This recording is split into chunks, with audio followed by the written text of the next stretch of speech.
দর্শক এই মুহূর্তে সরাসরি অবস্থান করছে সুগন্ধা পয়েন্টে। কক্সবাজারের দীর্ঘ যে সমুদ্র সৈকত, সেখানে সুগন্ধা পয়েন্টে আমি অবস্থান করছি এবং আজ সাপ্তাহিক ছুটির দিন। এই ছুটির দিনে দর্শক এবং পর্যটকদের যে উপচে পড়া ভিড়, সেটা আমরা লক্ষ্য করছি। দেখা যাচ্ছে এই ভিড়কে ঘিরে, এই সমুদ্র সৈকতকে ঘিরে সকলের যে দীর্ঘদিনের আকাঙ্ক্ষা থাকে, যে আনন্দ উল্লাসের যে আকাঙ্ক্ষা প্রত্যাশা নিয়ে তারা আসে, কেবল সেটি করেই তারা ঘরে ফেরার আকুতি রাখে। এবং আমরা তাদের কাছে জানতে চাইবো তারা কেমন উচ্ছ্বাসে মেতেছে এবং কেমন আনন্দ করছে। আমরা এই মুহূর্তে কিছু পর্যটকদের কাছে যাব, তাদের যে উল্লাস সেটি নিয়ে তারা কি ভাবছে। আমরা হ্যাঁ ভাইয়া, কেমন লাগছে কক্সবাজার এসে? আমরা কক্সবাজার প্রতি বছর একটি ট্যুর দেই। এখন এই বছর আমাদের বন্ধু লিওনের মানে ওর এক্স গার্লফ্রেন্ড আসছে। এখন ওর এক্সের বিশ্রে পাইতেছি না, এখন ওর এক্সের বিশ্রে মানে এই জায়গায় আর্ট করে দিয়ে যাইতেছি। এখন ওরা যাতে নেক্সটে ওরা পাওয়া যায় এই প্রত্যাশা আমরা করছি আর কি। কক্সবাজারের বিচ ছাড়া কি কি দেখছেন? মানে কক্সবাজারের বিচ ছাড়া আরো অনেক জায়গা আছে, মানে মেরিন ড্রাইভ আছে, পরে আরো অন্য সব যেসব জায়গা আছে ওই সব জায়গার ভিতরে মানে ঘুরার মতো অনেক সুন্দর সুন্দর প্লেস আছে।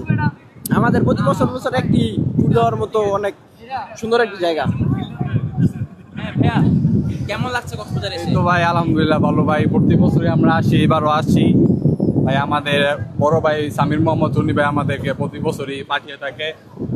তিনি এবারও পাঠিয়েছেন আমাদের, ইনশাল্লাহ ভবিষ্যতে আরো ভাই পাঠাবে। আর কক্সবাজার ভাই দেখার মতন অনেক সুন্দর জায়গা আছে। আর বিশেষ করে ভাই কিছু কিছু মানুষ আছে যারা কক্সবাজারে এসে মানে শিকার হয়, মানে অনেক দুর্বৃত্ত কিংবা হ্যারাসমেন্টের শিকার হয়।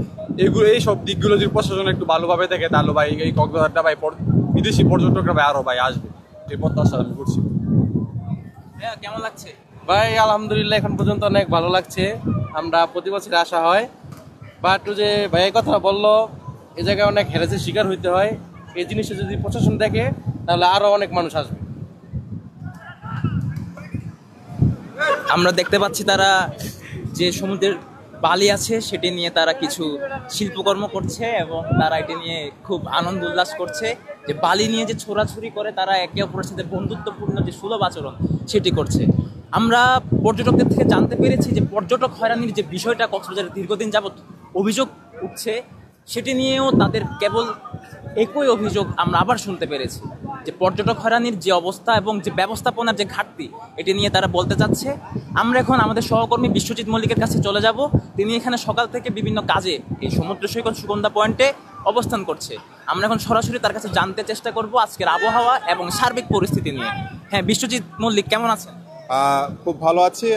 আপনার যদি একটু বললে কি আবহাওয়ার তথ্য মতে, যে আমরা এখানে যারা সি সেফ লাইফগার্ড কর্মীরা আছেন তাদের সাথে কথা বলেছি। আসলে তারা যেমনটি বলছিলেন, তারা সব সময়ের মতো এইবারও এখানে যে সুগন্ধা পয়েন্ট এবং লাবণী পয়েন্ট এবং যে কলাতলি পয়েন্ট রয়েছে, তাদের যারা কর্মীরা রয়েছেন তারা সর্বোচ্চ চেষ্টা করছে এখানে যারা পর্যটক আসেন এবং স্থানীয় যারা আসেন তাদের সতর্ক করার জন্য। বিশেষ করে আমরা বিগত দিনে দেখেছি যে এখানে বেশ কিছু দুর্ঘটনা ঘটেছে। যেমন কিছুদিন আগে প্রায় 20 থেকে 21 জন পর্যটকরা এসেছিলেন, তারা ঢেউর তোড়ে এক প্রকার সাগরে ভেসে যাচ্ছিল। তখন সি সেফ লাইফগার্ড কর্মীরা যারা ছিলেন তারা এক প্রকার উদ্ধার করে তাদের এখানে চরে নিয়ে আসেন।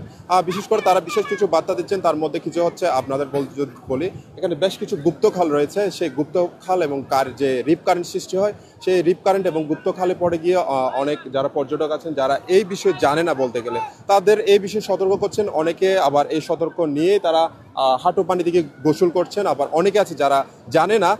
বলতে গেলে এখানে তো অনেক শত শত হাজার হাজার পর্যটক আসে, বিশেষ করে সাপ্তাহিক ছুটির দিনে হাজার হাজার পর্যটকের ভিড়। যদিও বা আমরা দেখতে পাচ্ছি তেমন একটা পর্যটকের ভিড় দেখা না গেলে, কিন্তু অনেকে আছেন যারা হাঁটু পানির চেয়ে আরও গভীর পানি থেকে গোসলে নামছেন। তারা সর্বক্ষণিক আপনার যদি একটু বলে যে সি সেফ লাইফগার্ড কর্মীরা আছেন, তারা তাদের যে ওয়াচ টাওয়ার রয়েছে সেখান থেকে সবসময় তারা পর্যবেক্ষণ রাখে যে তারা কোনো পর্যটক কি বেশি দূরে যাচ্ছে কিনা বা কেউ বিপদগ্রস্ত বা পানিতে ডুবে যাচ্ছে কিনা। তারা সবসময় সতর্ক অবস্থান আছেন, আমরা এই দেখতে পেরেছি এইসব বিষয়। ধন্যবাদ বিশ্বজিৎ মল্লিককে। আমাদের খুব গুরুত্বপূর্ণ তথ্য দিয়ে তিনি সাহায্য করেছেন, যে আসলে উপকূলীয় অঞ্চলের যে সমস্ত সংকট এবং যে সমস্ত বিপজ্জনক যে জায়গা অথবা বিপদ যে থাকে, সেই জিনিসগুলো আমাদের কাছে তিনি তুলে ধরেছেন এবং সতর্ক করেছেন। তার পাশাপাশি আমরা জানতে পেরেছি যে লাইফগার্ডের যে ভূমিকা, যে সমুদ্রে যে সমুদ্রের যে আসলে লাইফগার্ডরা তাদের দায়িত্বরত অবস্থায় আছেন, যে সমুদ্রে যে দুর্ঘটনাগুলো ঘটছে দীর্ঘদিন যাবৎ, যে কিছুদিন পর পর আসলে আমরা কয়েকদিন আগেও দেখতে পেরেছি, এবং এমন কিছু ঘটনা ঘটছে যার হদিস আসলে মেলানো যাচ্ছে না।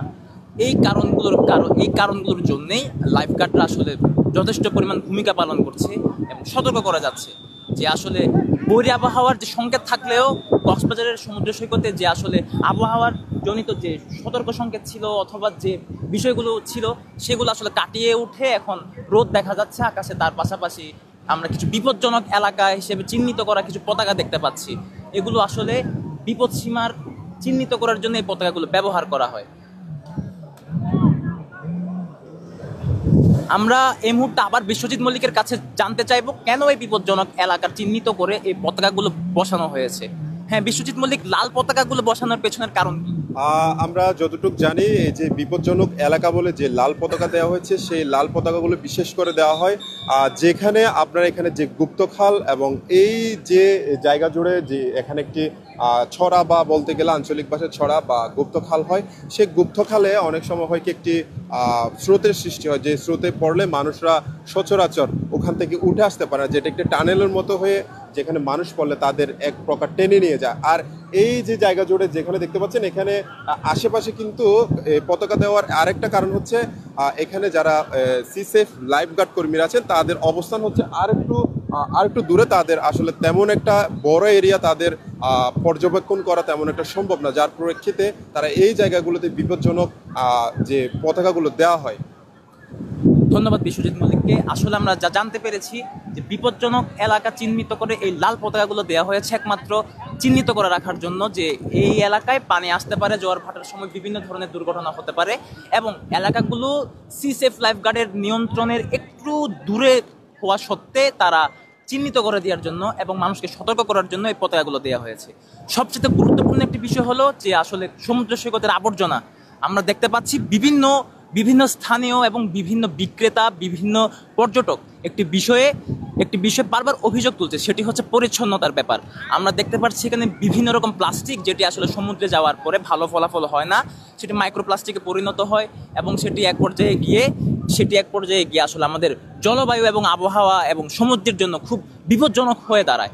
আমরা দেখতে পাচ্ছি এখানে পরিচ্ছন্নতার খুবই অভাব, এবং যারা অভিযোগ করেছে তারা প্রত্যেকে বলতে চাচ্ছে তারা আসলে সমুদ্রে গেলে এই বোতলগুলো তাদের সাথে চলে যাচ্ছে, এবং আসলে যে আমরা দেখতে পাচ্ছি বিভিন্ন ধরনের পণ্য সামগ্রীর যে প্যাকেট, যে আসলে প্লাস্টিক যেটা মাটির সাথে মেশে না, যে বোতল, ঢাকনা এবং হচ্ছে যে বিভিন্ন রকমের পলিথিন, বিভিন্ন যে অপচনশীল যে জিনিসগুলো এখানে বারবার ফেলা হচ্ছে, এগুলো আসলে একটা সময় গিয়ে খুব বড় ধরনের বিপদের আশঙ্কা দিচ্ছে আর কি।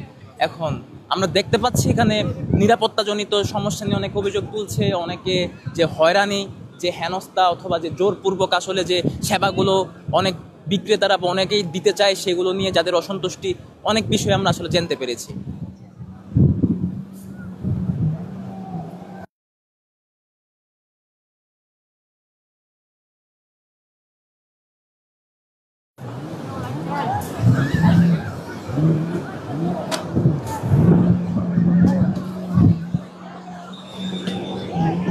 দর্শক, আমি কাব্য, পেনওয়া নিউজ থেকে। এই ছিল কক্সবাজার সমুদ্র সৈকত সুগন্ধা পয়েন্ট থেকে আমার সর্বশেষ পরিস্থিতি।